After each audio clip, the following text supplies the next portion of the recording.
Darius, an unemployed security guard, bought an abandoned amusement park for just 27 cents. The neighbors laughed at him. But when he discovered the secret tunnel buried for 50 years, his life changed forever. No one could have imagined what had been hidden for decades. But before we dive in, write in the comments which city you're watching from. It's always exciting to know where our community is spread across the world. If you love life-changing discoveries, don't forget to hit that subscribe button, because we have more amazing stories coming your way.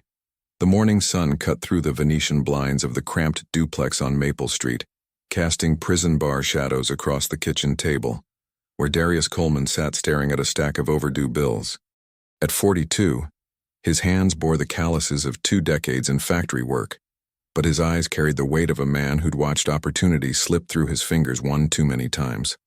The coffee in his mug had gone cold an hour ago, but he held it anyway, like an anchor in the storm of red-lettered notices spread before him. His wife Sarah's medical bills formed the tallest pile, $47,000 and climbing since her diagnosis. The second mortgage notice sat underneath, stamped with the kind of bold red ink that meant business. And somewhere beneath it all, the kids' school fees, the car payment, the utilities that kept threatening to shut off. Darius was a proud man, the kind who'd worked double shifts at the Willow Creek manufacturing plant for 18 years without missing a day. But pride doesn't pay medical bills, and the layoffs had come swift and merciless like a Kansas tornado tearing through everything he'd built. The house smelled of yesterday's fried chicken and this morning's worry. Through the thin walls, he could hear his teenage son Marcus getting ready for school. The same boy who'd stopped asking for new basketball shoes because he'd learned to read the tension in his father's shoulders. His daughter Keisha, just 15, had taken a part-time job at the corner store. Her college fund now a distant dream dissolving in the harsh light of survival. Darius had tried everything, applied to every factory within 50 miles, delivered pizzas at night until the car started breaking down more than it ran, even swallowed his pride enough to ask his brother in Chicago for a loan, only to learn that desperation was a family trait running deeper than he'd realized. That's when he saw it, crumpled at the bottom of his toolbox like fate wrapped in newsprint.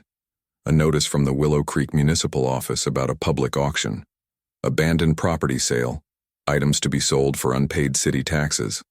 Most of it was the usual stuff. Vacant lots, condemned buildings, rusted farm equipment.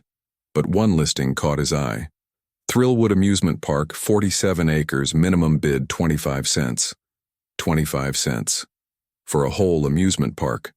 Darius had driven past that place 1,000 times, the skeleton of roller coaster tracks visible through the chain-link fence, weeds growing up through cracked asphalt where families once walked with cotton candy and dreams. Closed since the 70s, folks said. Some claimed it was haunted, others said it was just cursed with bad luck and worse management. But as Darius sat in his kitchen that morning, staring at bills he couldn't pay and a future he couldn't see, 25 cents sounded like the kind of gamble a desperate man could afford to make.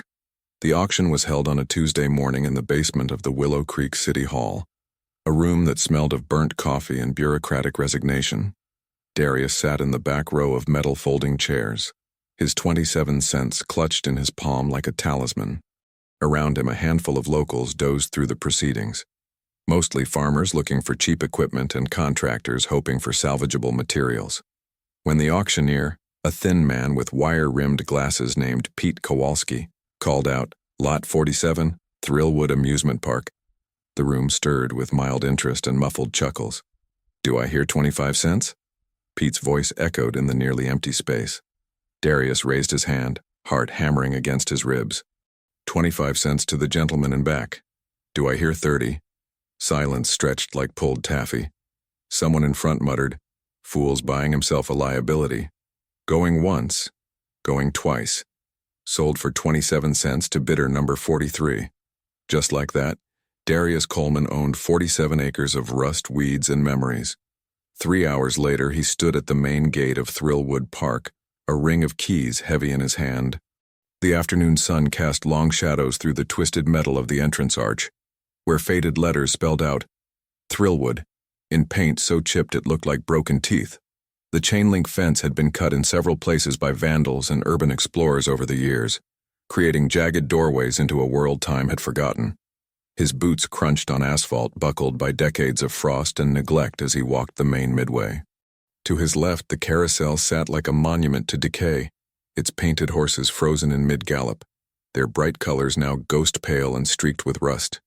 Wooden game booths leaned at dangerous angles, their canvas tops shredded by wind and weather.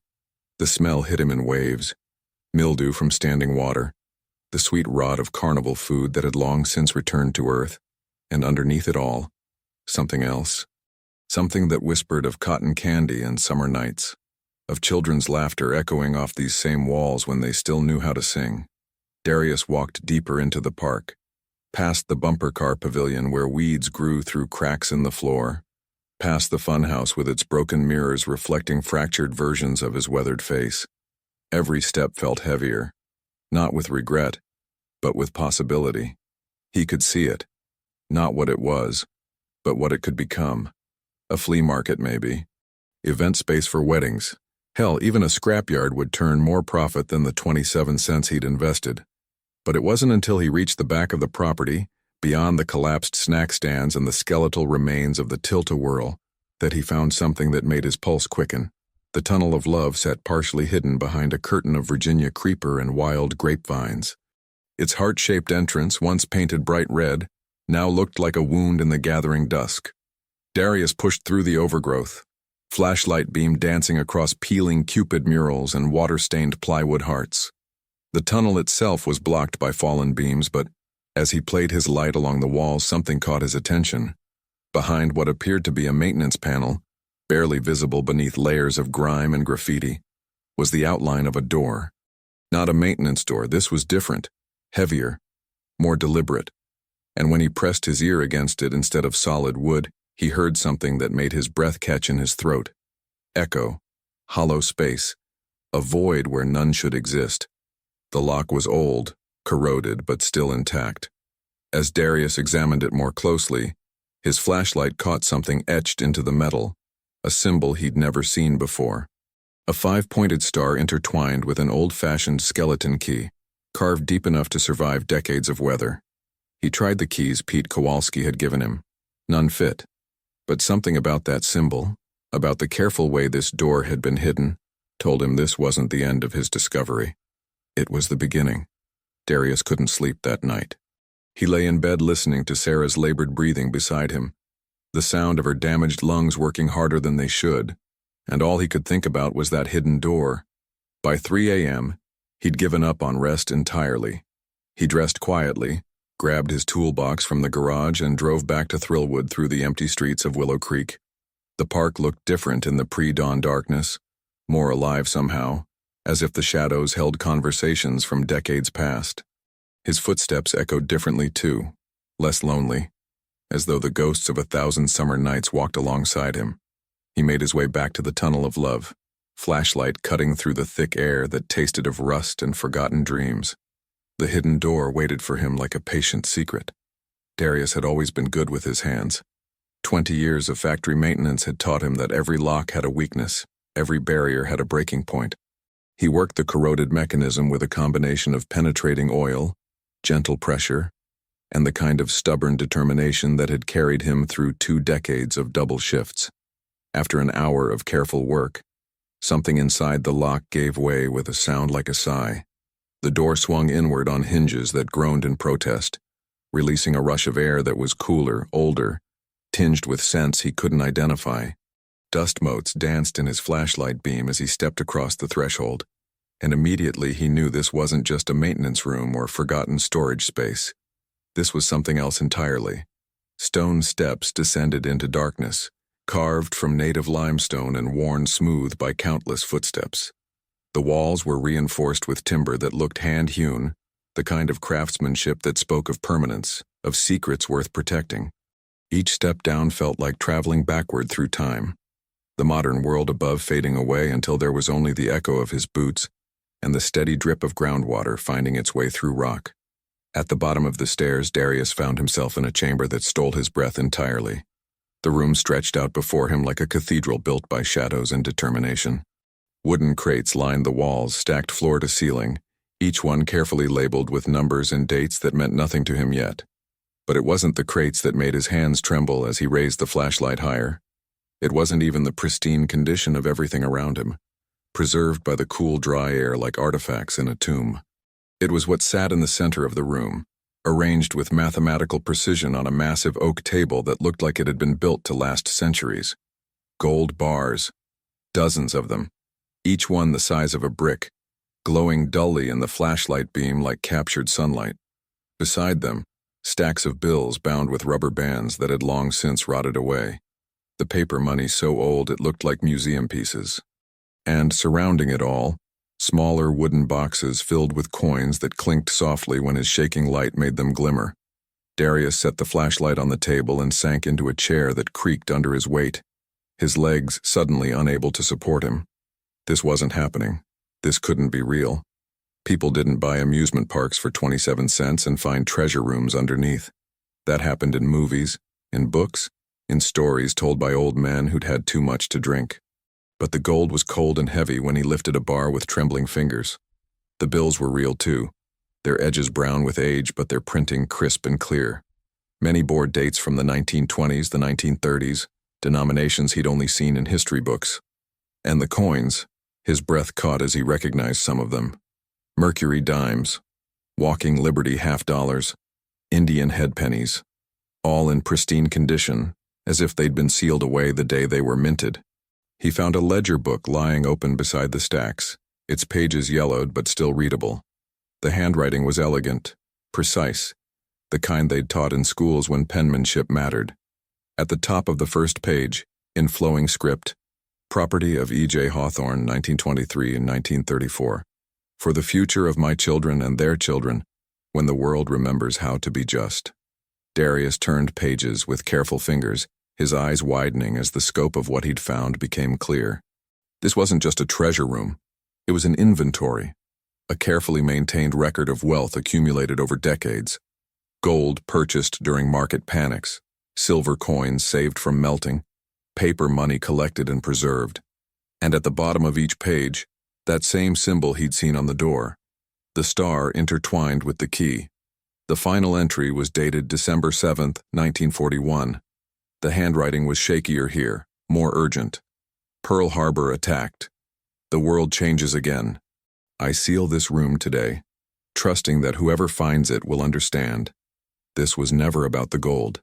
It was about hope, about ensuring that those who come after have what they need to build something better. EJH. Below that, one more line in different ink, added later, current estimated value, $380,000. $380 million. Darius stared at the number until it stopped making sense, until it became just marks on paper, instead of an amount that could change everything. His family's medical bills gone, his children's education secured, a future that looked like more than just survival. It looked like life. But as he sat in that underground room, surrounded by more wealth than he'd ever imagined, something else began to take shape in his mind. Questions that had no easy answers. Who was E.J. Hawthorne? Why had he hidden this fortune beneath an amusement park? And most importantly, what would a man with his dying words ask of the stranger who found his life's work? The symbol on the door, in the ledger, carved into some of the wooden crates, it seemed to pulse in the flashlight beam, waiting for him to understand what it meant.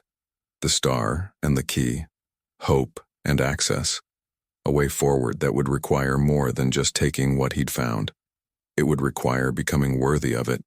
Darius spent the next 3 days living a double life. During the day, he kept up appearances, dropping resumes at businesses around town, helping Sarah with her physical therapy exercises, driving the kids to school in their beat-up Honda with the passenger door that stuck. But every night after his family was asleep, he returned to the chamber beneath Thrillwood Park with the hunger of an archaeologist uncovering a lost civilization. E.J. Hawthorne had been meticulous in his record-keeping. Beyond the ledger, Darius found wooden filing cabinets filled with documents that painted the picture of a man who'd been far more than just a wealthy collector. Birth certificate, Elias Jeremiah Hawthorne, born 1889 in Memphis, Tennessee.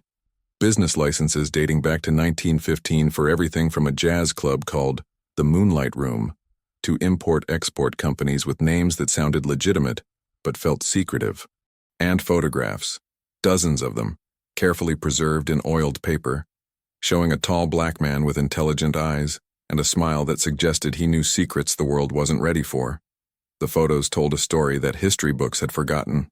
Elias standing beside a gleaming Packard automobile in front of what was unmistakably the entrance to Thrillwood Park, but newer, brighter, filled with crowds of well-dressed families.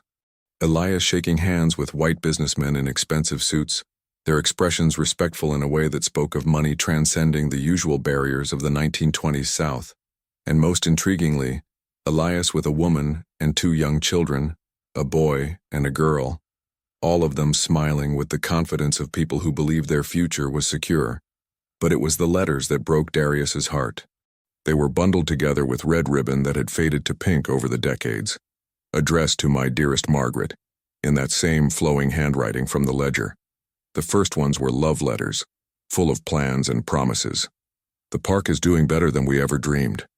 Little Elias Jr. asks every day when you and Mary will come home from Chicago. I tell him soon, my love. Very soon. As Darius read deeper into the correspondence, the tone grew more urgent, more desperate. The Great Depression had hit Elias's legitimate businesses hard, but it was the changing racial climate that had forced him to make an impossible choice. They burned the Richardson place last week, one letter read. Said he was getting too big for a colored man. Margaret, my darling, I cannot bring you and the children back into this. Not until I can guarantee your safety. The money is hidden where we planned. If something happens to me, remember the symbol. Remember what we talked about. The star and the key. Darius found references to it scattered throughout the correspondence. It wasn't just a mark. It was a code. A promise between husband and wife that even if they were separated, their love and their legacy would endure. The star represented hope. The key represented the means to unlock that hope for future generations. In the final letter, dated just days before Pearl Harbor, Elias's handwriting shook with more than age. Margaret, my love, if you're reading this, then I'm gone and you found what I left.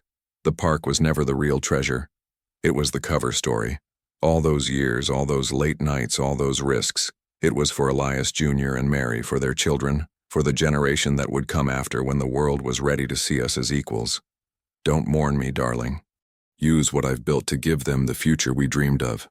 Darius set the letter down with hands that trembled. He'd found more than treasure. He'd stumbled into a love story that spanned decades.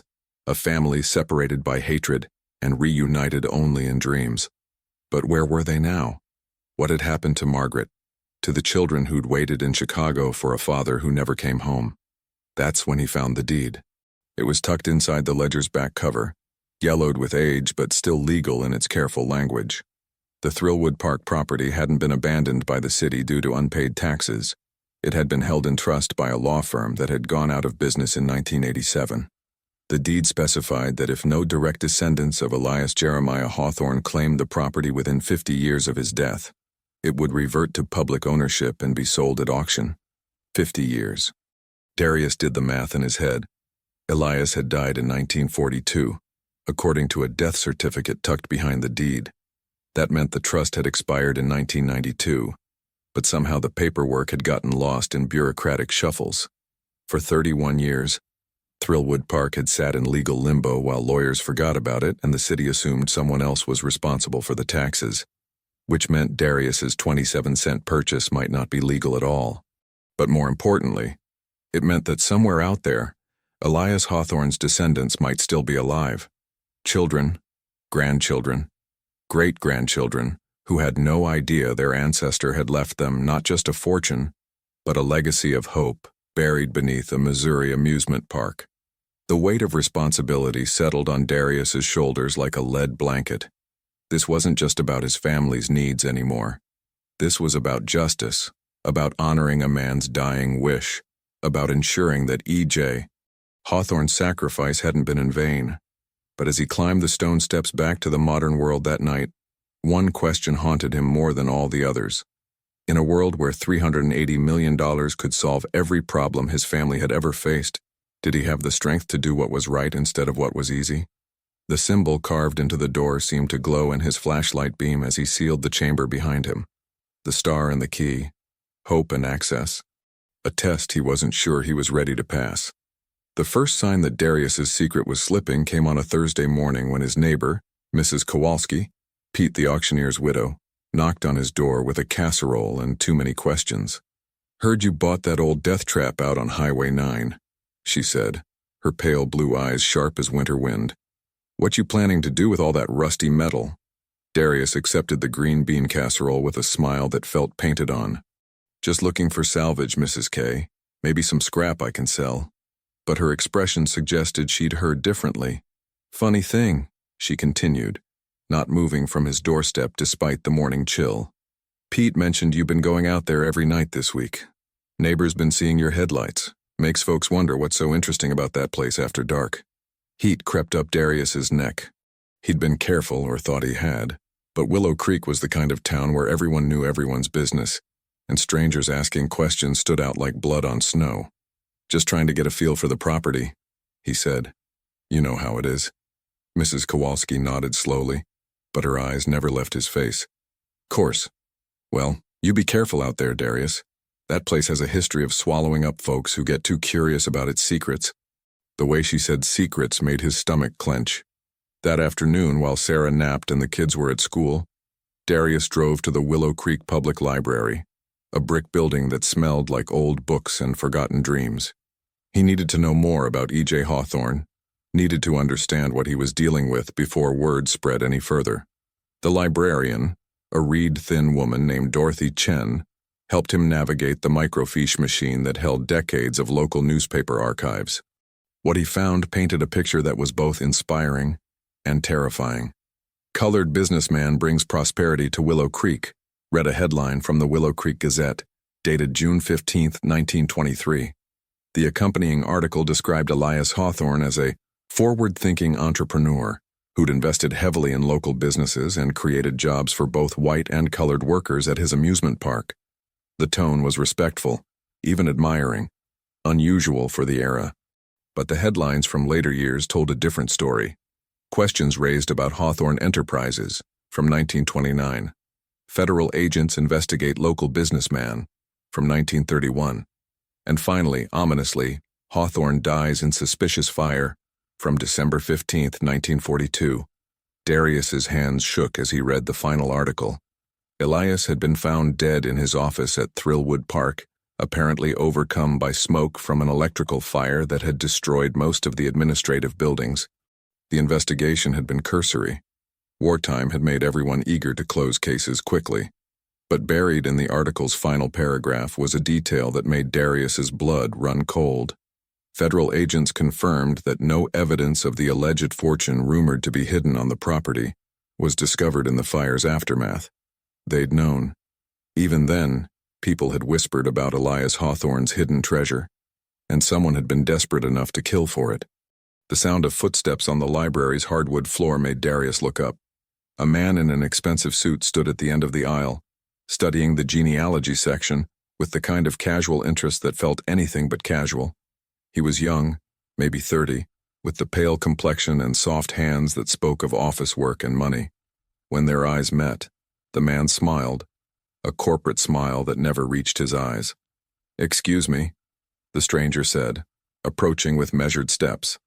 "I couldn't help but notice you're researching local history. I'm James Morrison from Morrison & Associates Historical Research.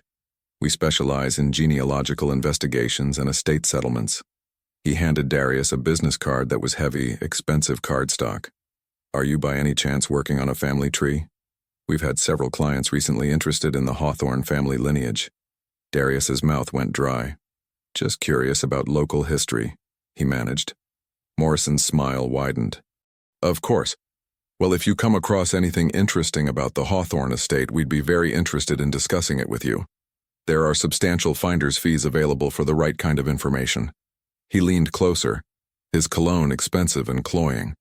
Substantial fees. The kind that could change a working man's life. The business card felt like it was burning in Darius's pocket as Morrison walked away. But it was the conversation he'd overheard as the man spoke quietly on his phone near the library's exit that made his hands start trembling. Yes, he's definitely onto something. Small-town mechanic, recent financial troubles. We should move quickly before he understands what he's found. That evening, Darius couldn't concentrate on dinner conversation.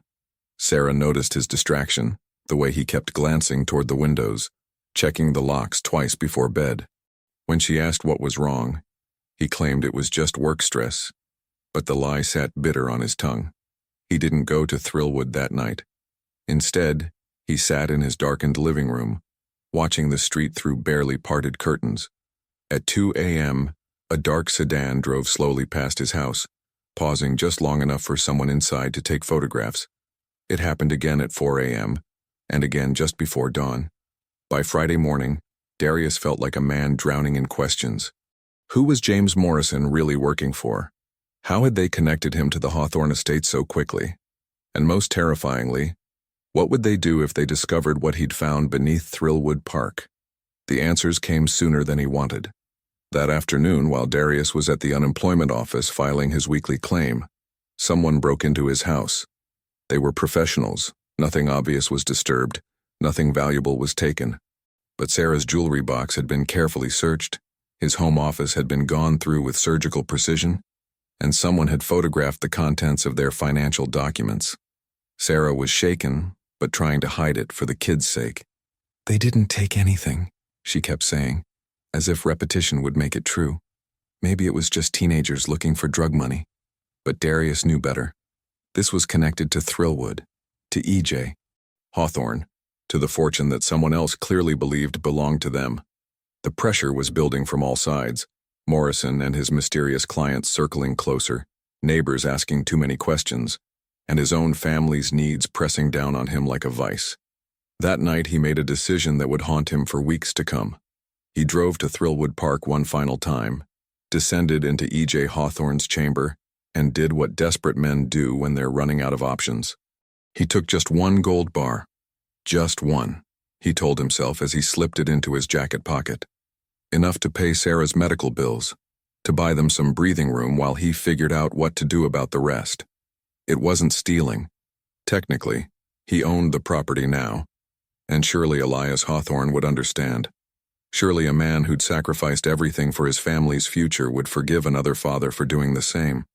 But as he sealed the chamber behind him, the weight of that single gold bar felt heavier than all the rest combined. Because he knew, with the bitter certainty of a man who'd crossed a line he couldn't uncross, that this was how it started. This was how good men became something else entirely.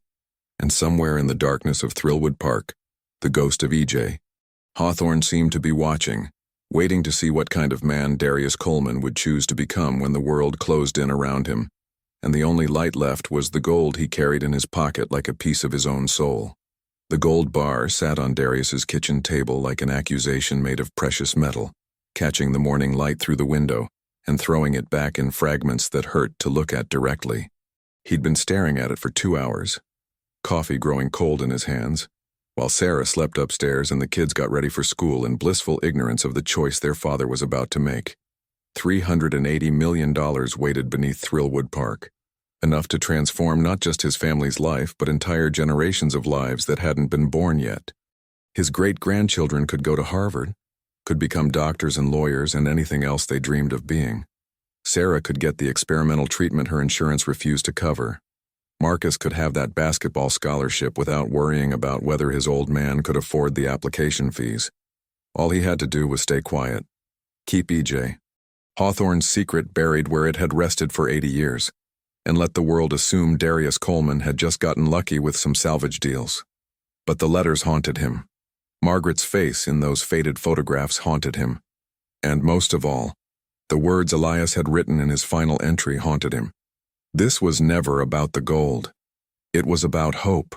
The decision came to him not as a thunderbolt of moral clarity, but as a slow recognition of the man he wanted to be when his own children looked back on their father's choices.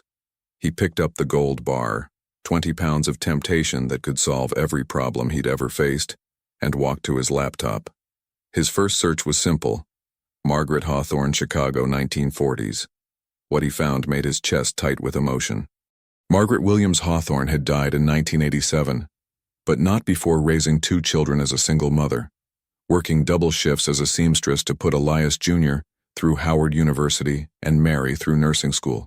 She'd never remarried, never stopped wearing her wedding ring, never stopped believing that someday her husband's sacrifice would mean something. The trail was easier to follow than he'd expected. Elias Jr. had become a civil rights lawyer, fought cases in the South during the movement, died of a heart attack in 1995, but he'd had 3 children. Mary had become a pediatric nurse, moved to Detroit, raised 4 kids of her own before passing in 2003, but her children were still alive. Dr. James Hawthorne, great-grandson of E.J. Hawthorne, was a cardiologist at Detroit Medical Center. His sister, Reverend Mary Ellen Hawthorne Washington, ran a community center in inner-city Detroit. There were others too, a great-granddaughter teaching elementary school in Gary, Indiana, a great-great-grandson fresh out of college and drowning in student loans. The family Elias had died trying to protect was scattered across the Midwest, working jobs that paid the bills and served their communities, completely unaware that their ancestor had left them a fortune that could change not just their lives, but the lives of everyone they touched. Darius spent the next week in what felt like a fever dream of research and soul-searching. James Morrison called twice, his voice growing less friendly each time, hinting at legal troubles that could arise if certain historical artifacts weren't properly reported to the appropriate authorities. The dark sedan made nightly passes by his house. Sarah's medical bills kept coming. The kids needed winter coats. And through it all, that gold bar sat on his kitchen table like a piece of his future, waiting for him to choose between what was easy and what was right. The choice came down to a single moment on a rainy Thursday evening in November. Sarah had fallen asleep early, exhausted from another round of treatments that insurance covered just enough to keep her hopes up, and her husband bankrupt. Marcus was at basketball practice, Keisha was at her job at the corner store, and Darius sat alone with E.J. Hawthorne's letters spread across the kitchen table. He read them all again, every word, until Margaret's voice seemed to whisper from the pages, and Elias's love seemed to fill the room like incense. Then he picked up his phone and dialed a number in Detroit. Dr. Hawthorne, my name is Darius Coleman. I'm calling about your great-grandfather Elias. I think he left you something. The conversation that followed lasted 3 hours. Dr. James Hawthorne was skeptical at first, then amazed, then overcome with emotion as Darius described the chamber, the letters, the careful way his ancestor had preserved not just wealth but memory itself. By the time Darius finished talking, he could hear tears in the doctor's voice. He never forgot us, James whispered. All those years we thought he'd abandoned the family, but he never forgot. What happened next unfolded like a story from a better world than the one Darius had always known. Dr. Hawthorne flew to Missouri the following weekend, bringing his sister and 2 cousins. They stood in E.J. Hawthorne's chamber as Darius had that first night, overwhelmed by the magnitude of what their ancestor had accomplished and preserved. But it was Reverend Mary Ellen who asked the question that changed everything. What do we do with it? The legal process took months, authenticating the treasure, establishing clear ownership, navigating tax implications that made Darius's head spin. But James Morrison and his mysterious clients disappeared once it became clear that the Hawthorne family had legitimate legal representation and weren't going to be intimidated into silence. The final settlement was more elegant than Darius had dared hope. The treasure was divided into 3 parts. 1/3 went to establish the E.J. Hawthorne Foundation, dedicated to preserving African American historical sites and supporting Black-owned businesses in small towns across the Midwest. 1/3 was divided among Elias's living descendants, transforming their lives but not defining them. And 1/3, the part that made Darius weep with gratitude and relief, was designated as a finder's fee, recognition that some treasures can only be discovered by those brave enough to do the right thing, even when it costs them everything they thought they wanted. $47 million, enough to secure his family's future, to give Sarah the treatment she needed, to send both kids to any college they dreamed of attending. But more than that, enough to transform Willow Creek itself. The Thrillwood Heritage Center opened 2 years later on the exact spot where E.J. Hawthorne had built his amusement park. The chamber beneath was preserved as a museum, telling the story of a man who'd hidden treasure not from greed but from love. and of the stranger who'd found it and chosen honor over wealth. School groups came from 3 states to learn about the Underground Railroad routes that had run through Missouri, about the black entrepreneurs who'd built businesses in hostile territory, about the power of hope to survive even when everything else was lost. But the real transformation wasn't in the buildings or the tourist buses that brought visitors to their small town. It was in Darius himself. The man who'd bought an amusement park for 27 cents had discovered something more valuable than gold. He'd found out who he was when everything was on the line. On the anniversary of that first night in E.J. Hawthorne's chamber, Darius stood in the Heritage Center's main exhibit hall, watching his daughter Keisha lead a group of elementary school students past photographs of the Hawthorne family reunion they'd held the previous summer. 53 descendants had come from across the country, all of them connected by the love of a man who'd died before most of them were born, but who'd never stopped believing in their future. Sarah, healthy now, and radiant in a way that made Darius's heart skip beats like a teenager in love, joined him by the display case that held E.J. Hawthorne's final letter to Margaret. "You know what the best part is?" she said, slipping her hand into his. "What's that?" "He gets to see his family together. All those years Margaret waited, all those letters he wrote. He finally gets to see that it wasn't for nothing." Darius squeezed her hand, thinking of the symbol carved into that hidden door, the star and the key, hope and access. The promise that love could survive anything if it was patient enough and strong enough to wait for the right moment to bloom. Outside, the November wind carried the sounds of construction as Willow Creek continued its transformation. New businesses opening, young families moving in, a community college extension campus breaking ground where the old carnival grounds used to rot. Not because of the money, though the money had helped, but because hope was contagious. And sometimes all it took was one person willing to believe that broken things could be made beautiful again. As visitors filed through the Heritage Center, reading the story of E.J. Hawthorne and the man who'd found his legacy, Darius smiled. He'd learned something in that underground chamber that no amount of gold could teach. The greatest treasures were the ones you gave away, because generosity was the only wealth that multiplied when you shared it. And somewhere in the gentle echo of children's voices learning history, in the soft rustle of couples holding hands as they read love letters written across decades, in the quiet pride of a community that had remembered how to believe in itself, the ghost of Elias Jeremiah Hawthorne finally rested in peace. Up next, more incredible stories of ordinary people who discovered that courage changes everything. Hit subscribe if you believe that the greatest treasures are the ones we choose to share, and don't forget to tell us in the comments, what would you do if you found a fortune that wasn't meant for you?